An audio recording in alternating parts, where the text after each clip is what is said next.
Hello everyone and welcome to a special, well, I hesitate to use the word special, but unexpected edition of the Doctor Who Reviews podcast. We were not supposed to come back until April for Series 10. However, something happened this past week that's kind of made discussion of it a necessity. And that is that our Lord, Saviour and Hero, Peter Capaldi, is leaving the show.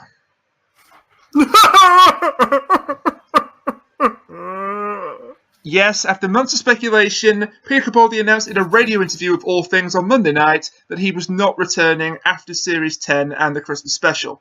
The Christmas special of 2017 will be his last episode on the show, and the reins will be handed over to another actor that we don't yet know who that is.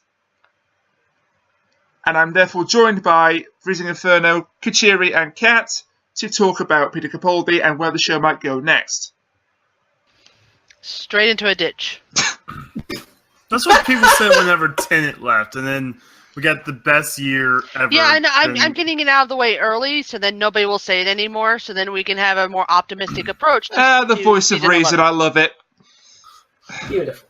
The voice of optimism. And also, Moffat's not going to be there, so yeah! Yeah, oh, yeah. We already knew it was Moffat's last series as well. I will be honest with you, I kind of felt that with Moffat going, they might decide to wipe the slate clean for Chris Chibnall coming in. Well... No, that's what they did for Moffat, so... It has yet to be seen. I don't know if the slate will be really wiped clean, because... Well, in terms of it, he'll have a new Doctor to work with. Yeah. New writer will have a new Doctor to work with. It happened with Moffat. It's happening now Pearl, with Chibnall. Mackie. Now, I don't Pearl, know Mackie, if Bill. that's the thing. The real There is no question is- confirmation whether Bill is staying or going. That's what I was going to say. Clara outlived Smith on the show by 2 years, so there's a good chance that Pearl Mackie might stick around for the new Doctor, or she might go. She might do a Martha. Should I stay or should I go? You may not have no plot relevance in the season you're in, and somehow appear next year with so much plot development, it's aggravating. That's not quite what I meant, but yeah, for sure. Let's run with it. So yeah, he is officially gone after Series 10. And what do we all think about that? Is it the right time for him to leave? Well, the 3-year standard is something that a lot of doctors have done. Let me see if I can think of them all. The first one, the second one, the fifth one, and 7, and 11, and now 12. Wait, 70 only 3 years? Yeah, well, that was less of he wanted to leave, and more the show got shit canned after 3 years. True. Yeah, I just didn't think it was 3 years. I thought it was longer for some reason. And the first, technically he's the longest sitting Doctor, because of those 7 years. Yeah. the show was off the air. Yeah. I'm not sure that counts, to be fair. Not really. I don't count it. But the first Doctor, he had to leave the show due to health reasons, though. Yeah. Correct. He did. But it was still 3 years. Yeah. There was a rather funny exchange on Twitter where it was basically saying, the best Doctors leave after 3 episodes. And Peter Davison thought it was talking about him. Yeah, it was man, your 3 years, Peter, was the best 3 years I've had. And Peter Davison like, oh, well, thank you. Wait, you're talking about the other Peter. It's funny because the lady who tweeted that was actually one of Peter Davison's companions. Really? Yeah! Was it Perry? No, it was Tegan. Oh! It seemed like the sort of thing Nicola Bryant would actually tweet, but... Okay, fair enough, it was Tegan. Yeah, that's something. But 3 years is a pretty good metric for a Doctor. Like if you get a good 3 years, is great. I mean, Series 8 was pretty great. It had a couple of dips. Series 9, mostly okay. A couple of astoundingly bad dips, and then a phenomenal ending. So I'm hoping that Series 10 will follow that tradition and be a good send-off for Capaldi. Or it could be shit. We don't know. We'll find out. What about you, Kat? Have you got thoughts on this news? I'm going to say it's somewhat a good thing. I don't want him to go, but it's somewhat a good thing because at this point, some people might be getting tired of him, and I don't want that to happen.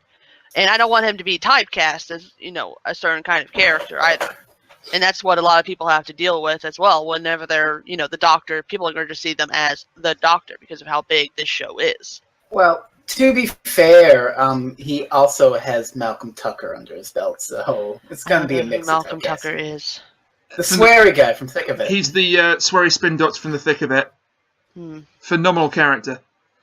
But yeah, see, you'll have people like me who have no idea about all those other roles. They're just going to be like, that guy who played the Doctor, and other people are going to be like, which one? There's like 15 billion of them now. Yeah. So, I don't know. I think it's a good time for him to go. I mean, like Fred said, he had a bit of a shaky run. I mean, it wasn't as bad as some other Doctors, but we've said this before. Capaldi's acted great in almost every scene he's been in except for probably Forrest. And,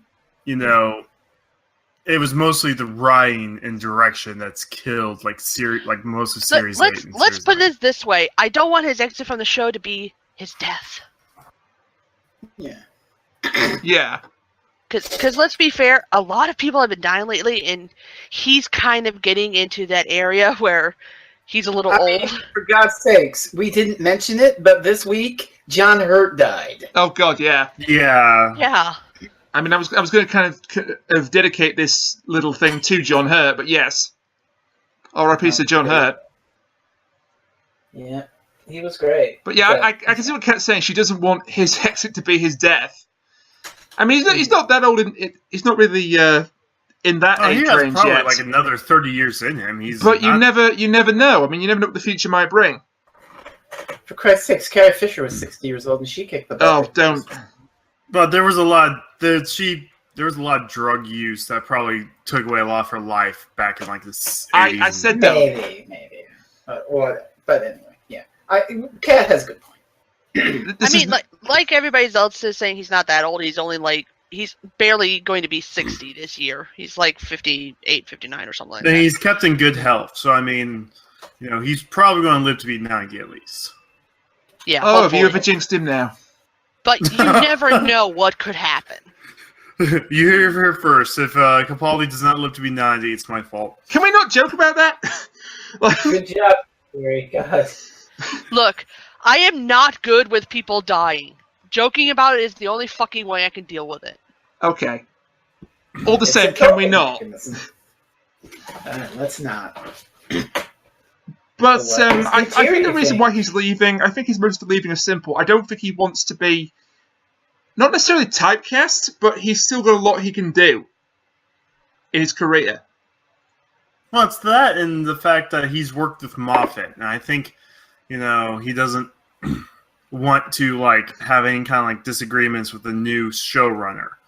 I think he can work with Chris Chibnall. I think Peter Capaldi is one of those people that can work with just about anybody.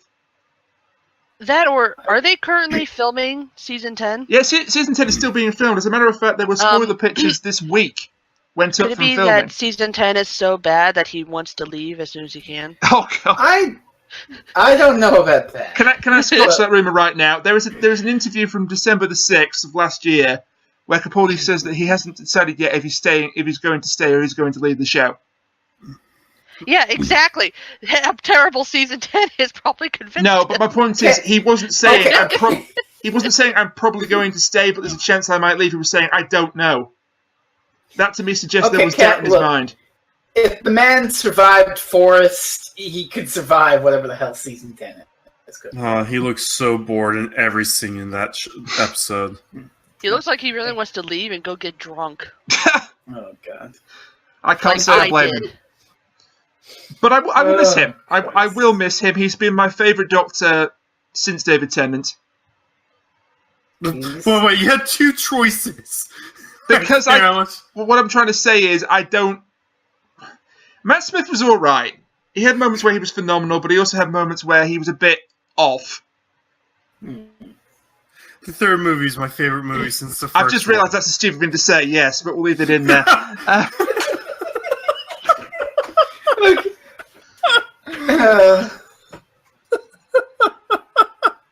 What can I say? This news has fried my brain. I can't help it. Right. Oh, God. Yeah, all right.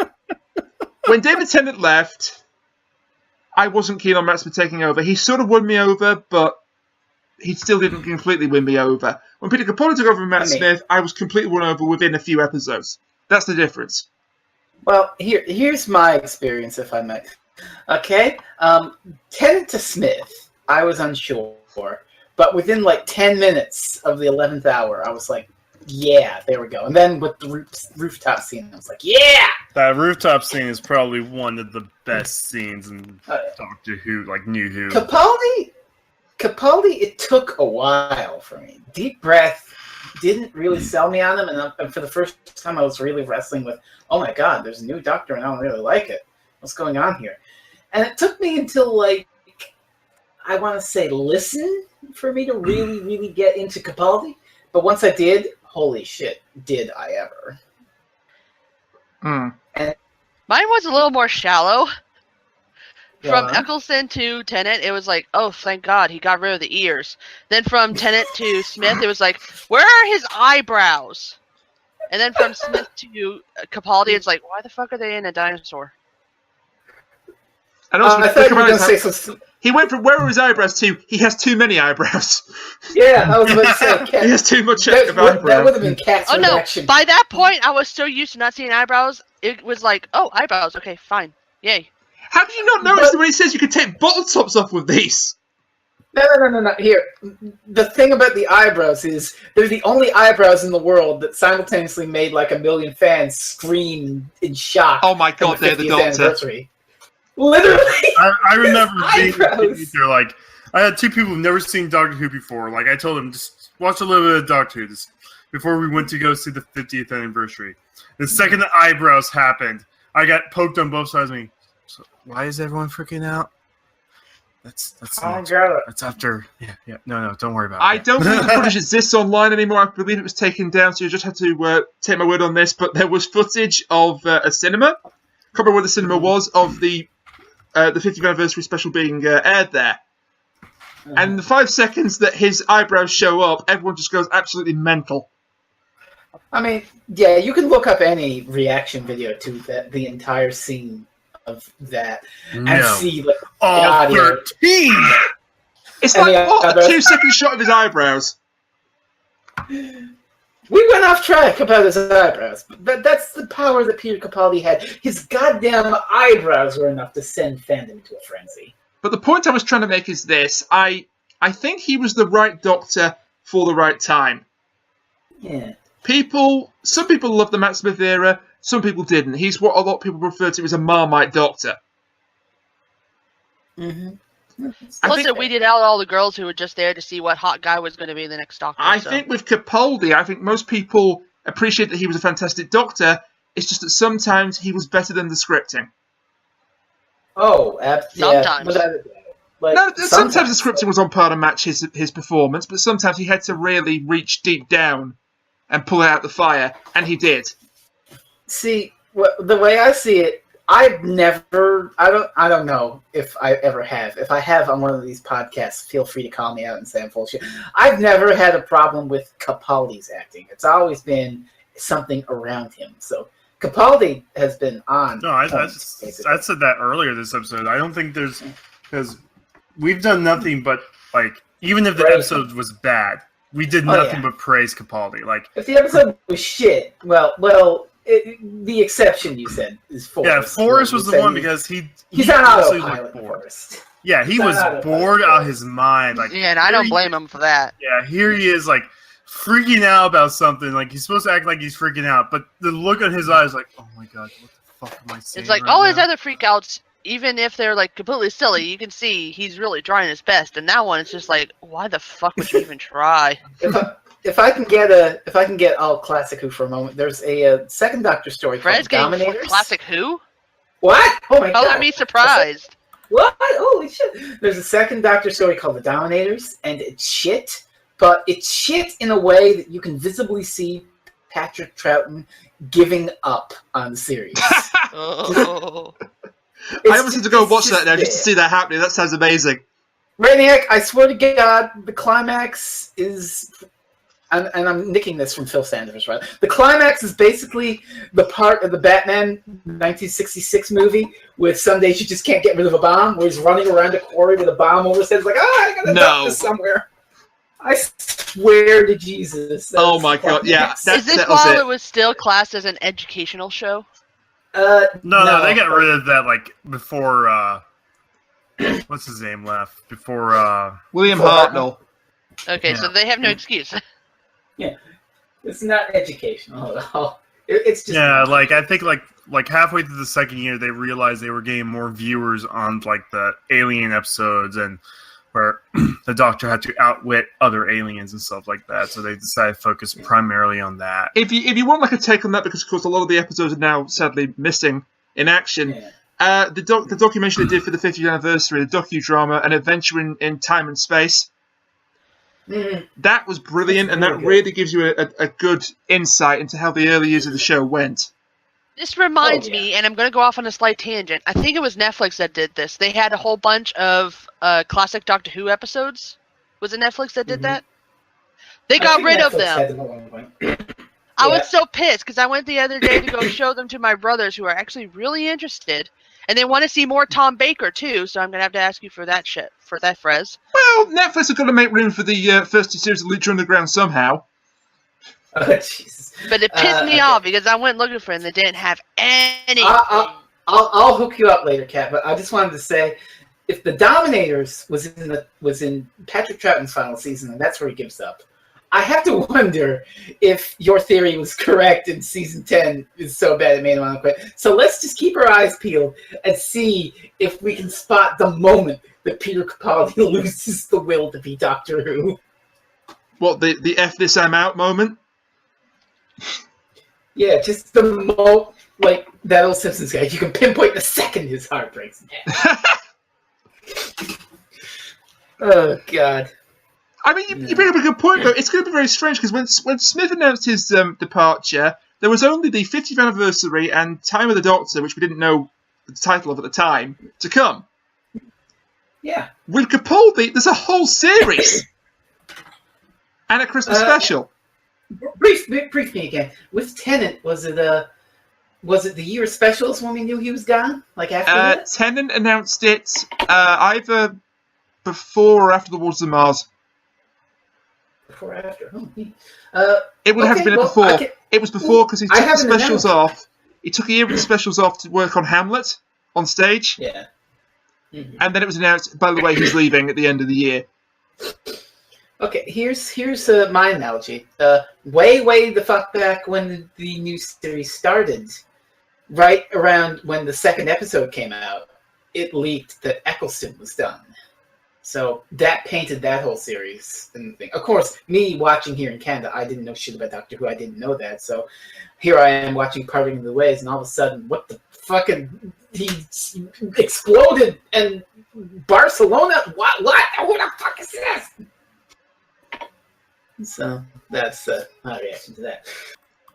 But yeah, I think it's fairly obvious to say that Capaldi will be missed by us four, but I think by the community in general. For the most part, some people are happy that he's gone. I think more people are happy that Moffat's going to TBH. Yeah. Well, we said for some time, haven't we, that maybe it's time he went and gave the show a fresh edge. But that's the whole point of Doctor Who. It's constantly evolving. It doesn't stay still. Oh, yeah. Well, exactly. That and another point I was going to make is I think of all the Doctors, I think Capaldi has been the most consistent. Like even on the bad episodes, he's always been like a consistent actor. Mm-hmm. Well, that's a good point, and I think that's just testament to his considerable acting talents. But we are going to find out in Series 10 whether or not he needed Jenna Coleman to spark off. Or not. Mm. That's going to be the test, I think, of his legacy. He's been sparking off of, everyone else. I mean, true, and I mean, he did pretty damn good in the Christmas special this year, The Return of Dr. Mysterio. And The Husbands of River Song. So you know what? Yeah, he'll probably do just fine, but... Or maybe he won't, because the way you keep jinxing Series 10, like, oh, it's going to be the worst thing ever. It probably will be. Let it air before we decide it's going to be the worst thing ever. Yeah, but we tried to do that with Trump, and it turns out he is the worst thing ever. So Oh, God. Oh God, alive. How did I know that Donald Trump was going to get mentioned in this? I just knew it. my spirit has been shattered. So Well, I'm sorry to hear that. it's okay. I mean, Speaking of Trump, I only 4 do find years. it kind of ironic that the way we're talking about Capaldi announcing his thing, at least he didn't go back on it like Matt Smith did, because it was announced on the BBC that he'll be staying for the next series, and then it said 3 days later Matt Smith is leaving Doctor Who. I guess the first story was an alternative fact. oh, for Christ's sakes. Oh my god. I can't take you guys anywhere. We're getting pretty real here. I could take him somewhere straight to the White House. Oh my God. So let's move on, shall we? After I've just derailed the conversation completely with that. Mhm. I think we know that the show was probably going to be okay because it survived Doctor Changes before, and I suspect it will again. It survived Writer Changes before, and it will again. But who, or rather what, do we think the next Doctor is going to be like? What's the future of this show going to be? Okay, I have an interesting answer for this, all right? Okay. I don't know, and I don't want to know. Because everyone else, like Tennant, Smith, and Capaldi, I had no goddamn idea who they were or what they were capable of. Because, well, I'm across the pond. I'm sure that somebody looked at, like, David Tennant or Peter Capaldi and like, oh, he was in this or that, or in the thick of it, or he was in whatever. You know what I mean, right, Raniac? I do, yeah. They're more for us over here. It's usually, who's this? I don't know who that is, which is actually kind of perfect for Doctor Who because I like that. I like that an unknown can come in and just poof, regenerate and be wearing Capaldi's clothes and act a little weird and then get into their default. I like that because that's what Doctor Who is to me. It's a show that's constantly changing and reinventing itself. So I want it to be a little unpredictable. I think that's perfectly So, fair. I don't know And who it's funnily gonna be. enough, I was talking with Dracus about this when the news was announced over on Twitter, and he says he would prefer not to know who it was until the Christmas special is finished. And Oh, that's never going to happen. well, Yeah. exactly. I mean, it's a pipe dream, and it's a pipe dream for two For Christ's reasons. sake. It's a pipe dream for two reasons because A, there's probably going to be another reveal special on BBC television in the summer, like they did when Capaldi took over. Oh, look right here. Somebody knows you're here. like they did when Capaldi took over. And secondly, even though the Christmas special is yet to be recorded, and the some of the series 10 episodes are yet to be recorded, there will be leaks. And the minute that the new Doctor starts to record his or her first episode, the secret will be out. We'll know that X is the Doctor. Are you kidding? People are already speculating on who's going to be the next Doctor. Speculation is one thing, and we'll get to that in a moment, but I'm talking about we'll know for sure who the next Doctor is thanks to leaks from the set. Or from the location. Well, yeah, but I'm saying even now people are like, who's going to be the next Doctor? I think it's going to be this person. And season 10 hasn't even aired yet. Yeah, but that's the nature of speculation. And I'm just saying, I think BBC will try and get ahead of all that, and they will actively reveal the next Doctor, just as they actively reveal the next companion way ahead of time. I know, like how everyone's claimed that everyone's already trying to predict the next Doctor, but other people are also saying who they want to be the next Doctor, trying to influence the decision. Because I don't think the decision has been made yet, has it? Like, No, Chris Chibnall hasn't even looked at potential replacements yet. Apparently, he was going to start this week. Yep. So I mean, I don't know. Like, I get what you're saying, but it hasn't stopped the bookies from rampantly speculating, and the fans, in fact, from rampantly speculating. But part of it's speculation, and part of it, I think, is just what people would like to see. And funnily enough, I've got a list of the bookies' favourites right now. Now, you will not know who most of these actors are necessarily. That's okay. I'm here to explain in those instances. That's good to me. That's good to me because that's just what I said. I don't want to know who the hell. Names are fine. It's okay, and I'll put up pictures for the people watching this. So, from lowest odds to highest, at 12-1, we've got Reece Shearsmith. Oh, I see. I actually know who that is. He was in Sleep No More. He was the professor in Sleep No More. And yeah. So I actually know that. I don't know, man. Yeah, well, I will say this. It's not unheard of for the Doctor to have a previous... Capaldi did it. And Colin Baker did it. Yeah. To have a previous role and then come back. So he has that going in his favour. After that, we've got an actor named Sasha... I'm terrible at pronouncing surnames. Dhawan. He was in the aforementioned Adventure in Time and Space, but apart from that, I don't really know what you would know him in. Can I interrupt for a second? You can? I have high hopes for him because he might be Dhawan. Oh my god. 4 out of 10. I hate all you guys. Well, aren't you proud of yourself? Yes. I just hate all you guys. Deep down. Also with the lowest odds at 12-1, another former Doctor Who actor, Russell Tovey. He was the midshipman frame in Voyage of the Damned. Oh, Well, that's a while ago. Yeah. yes. Okay. 10-1, we've got Jason Fleming, who people will mostly know from British films, but he was also in one of the X-Men films under a ton of makeup. Oh. We've got Ben Daniels, who honestly I think would be better served as being the next James Bond, especially if you look at the goddamn picture that I'm going to put up of him. Wow! Look at that picture. We've got Andrew Scott, who is better known as Moriarty in Sherlock. No. No. No. I agree. No. I agree. I only just started Sherlock. I'm like on maybe season 2. No. Just no. I completely agree, but I think it's just because of the Moffat connection, although he will not be the showrunner anymore. He's more suited to playing villains. He's more suited to playing somebody not the Doctor. Yeah. I wouldn't want to see him as the Master though, because if he was the Master, he'd be basically playing, fucking Moriarty again. Well, speaking of the Master, if they decide to regenerate Missy after Series 10, the next candidate for the Doctor, I think, would play her perfectly, and that is also from Sherlock. It's Laura Pulver. Was that Irene Adler. Dominatrix Yeah. chick? Yeah.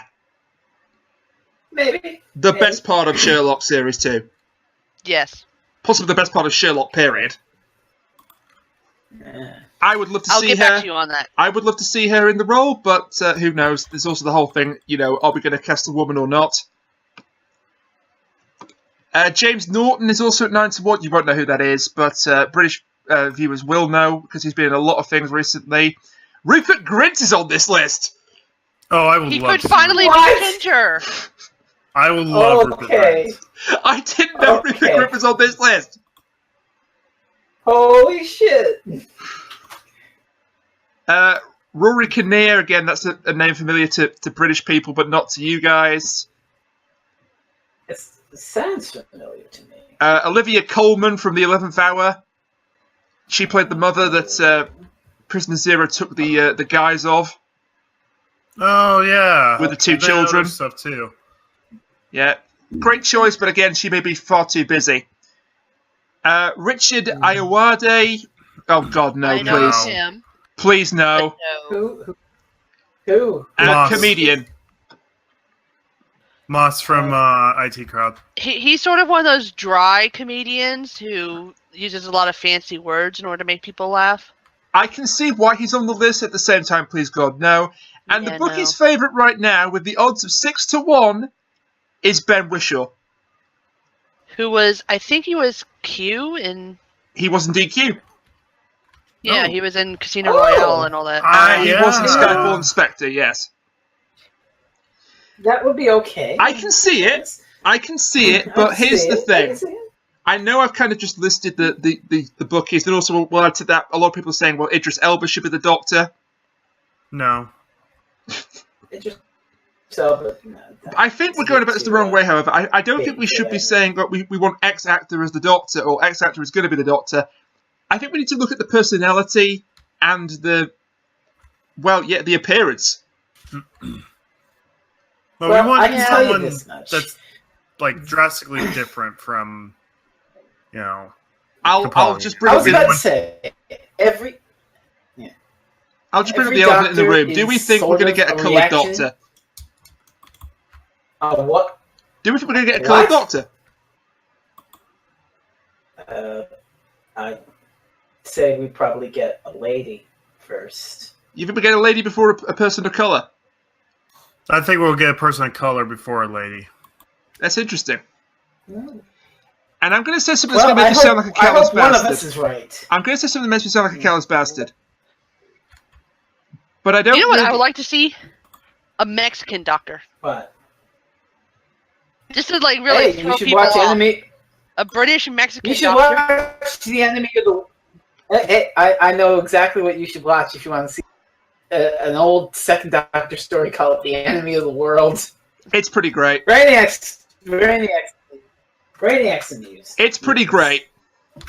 You're not in on the joke, but Patrick Troughton plays a double role, and the other character he plays is a Mexican dictator named Salamander. It's not horribly racist, is it? Not especially. It's not Celestial Toymaker levels of racism. Let's put it that way. Is it like just stereotypes racism, or is it like severe? He puts on a Hispanic accent, Okay. Yeah. but he kind of I'll does.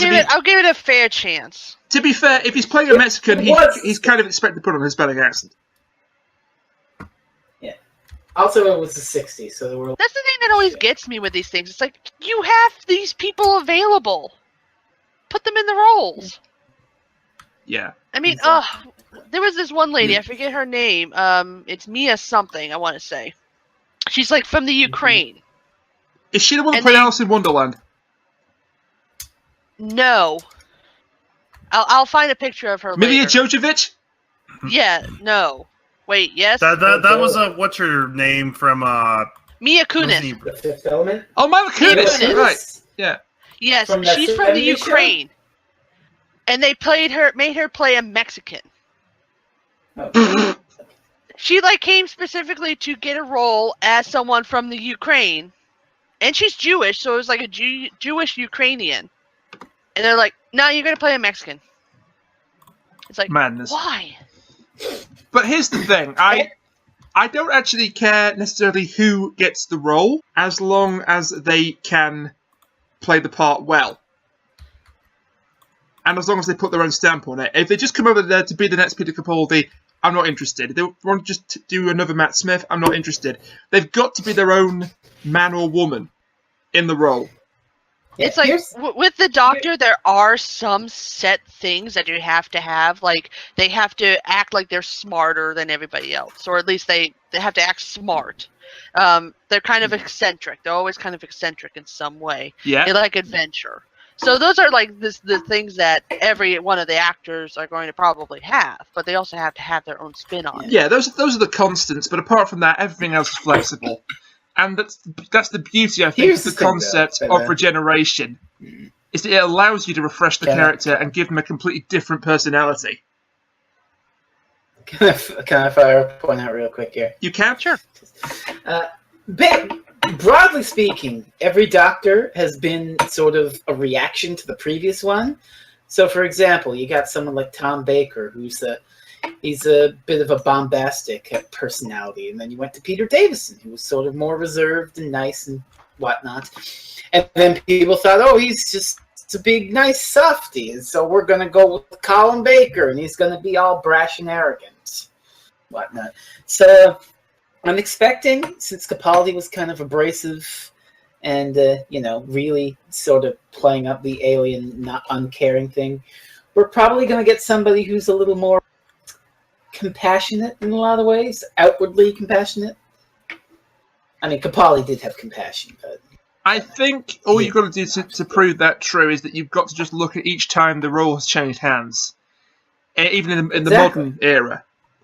And they've always made the character Eccles- very different. Tennant is different Eccleston, from Eccleston. abrasive. Tennant is definitely a lot more nice and carefree and whatnot.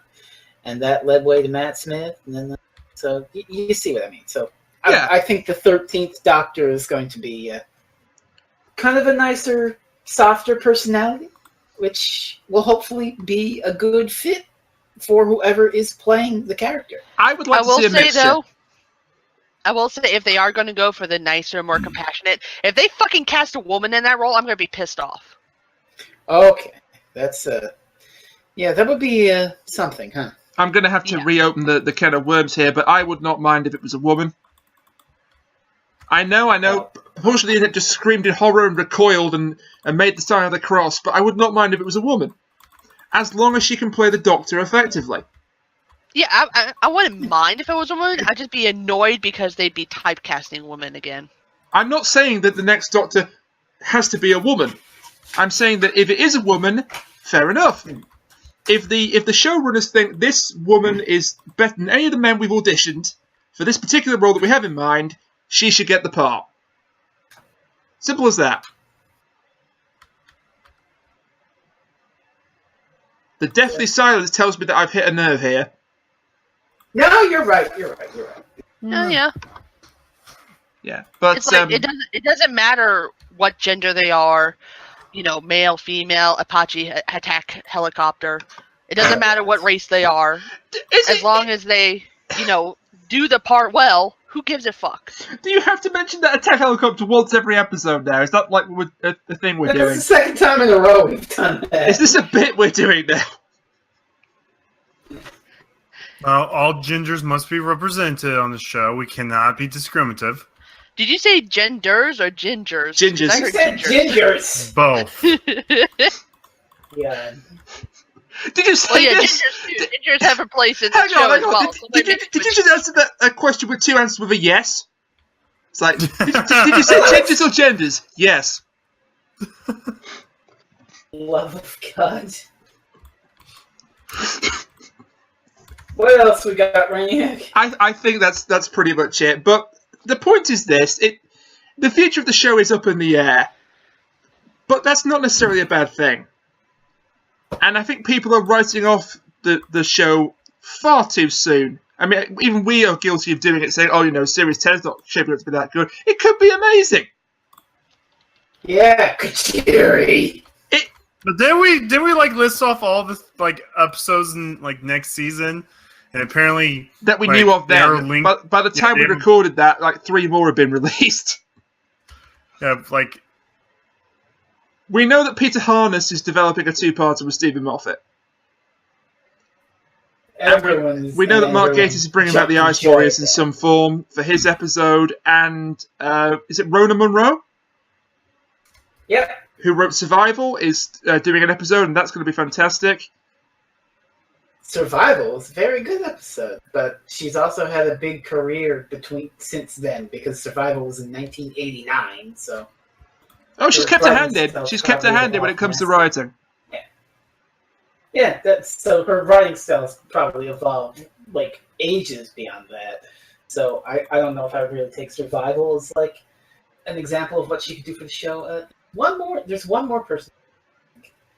Oh yeah, that's right, Frank Culture Boys. We already discussed that in the last video. We talked about Series 10. Yeah, but I just wanted to mention it so I could kill Cat Soul. You were trying to trigger Cat again, were you? I said kill her soul. Okay. Just a little bit. I'm fine. The deathly silence tells me you succeeded. You're fine? Okay, good. I'm not currently strangling a chicken. Kat, what you do with your voodoo rituals is in your own time, and I've got no right to question it. I do not do voodoo. You just said you were strangling a chicken. It was a low-hanging fruit, but I took it. So I know we just went over this thing where we said what we kind of wanted, Doctor.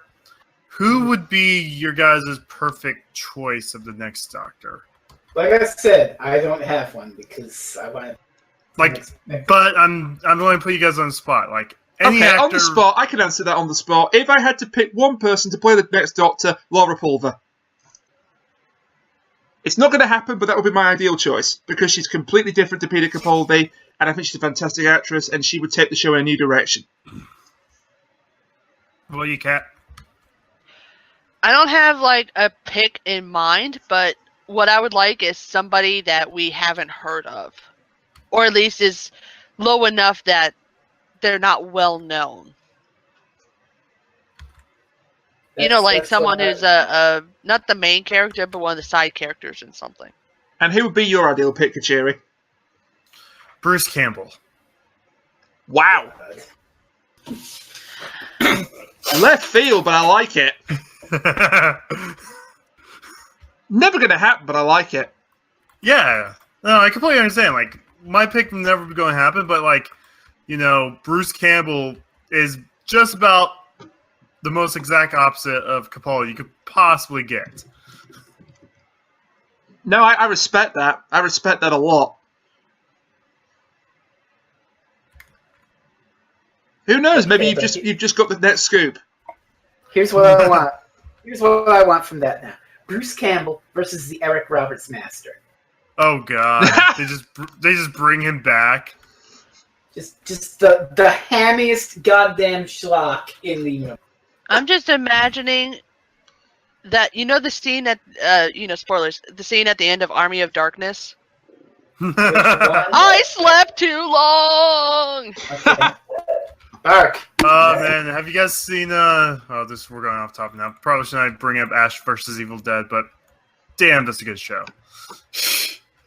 And I think that's pretty much all we've got to say about this. I mean, yes, it's a shame that he's leaving, and it wasn't so much of a surprise, but the way he announced it was a surprise, just announcing it casually on a radio show in the evening.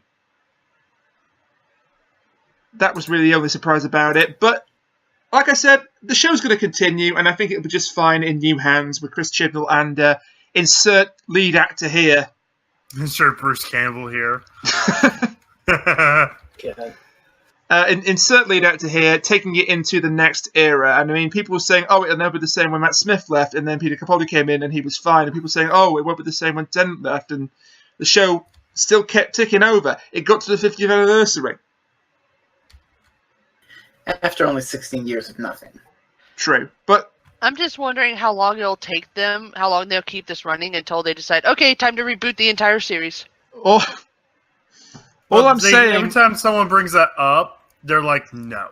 Because, like, I know it was brought once or twice for, like, American audience. Just start fresh. But... I think all I'm trying to say is we've just got to temper our expectations a little bit. Like, don't go, oh, it's going to be terrible, but don't go, oh, it's going to be amazing as well. Try and be in the middle. We're going to give it a chance. Yeah. And on that note, that's where we're going to leave it. So I'd like to say thank you very much to my guests, to Kat. Yep. To Fresno. Yep. And to Kachiri. Uh-huh. And thank you for watching/listening to this. And we will see you in April, for real this time, April of this year, as we start the Series 10 reviews. So we should speak again next week about something? We'll see you in April for the start of the Series 10 reviews. They're so tiny. Donald Trump likes watching pee-pee. For some other announcements. Fresno, stop taking the piss. No, that's Frez. That's Frez. That's not Trump. That's Frez. What? No. Donald Trump is not in our call. Whoever brought up that particular fact about Trump, I was going to say don't take the piss, so I've done it now. So, oh, you son of a bitch. I was planning to say it at the end, but you had a counterpoint. I can't believe you've done this. Can we please finish the damn podcast? Damn it, Cameron still fucked a pig. We can't use that joke anymore. Yeah, we can. This wasn't just a trade wreck, this was a dumpster fire. So we'll see you in April for the Series 10 reviews, and until then, bye for now. Richard Spencer got punched and it was great.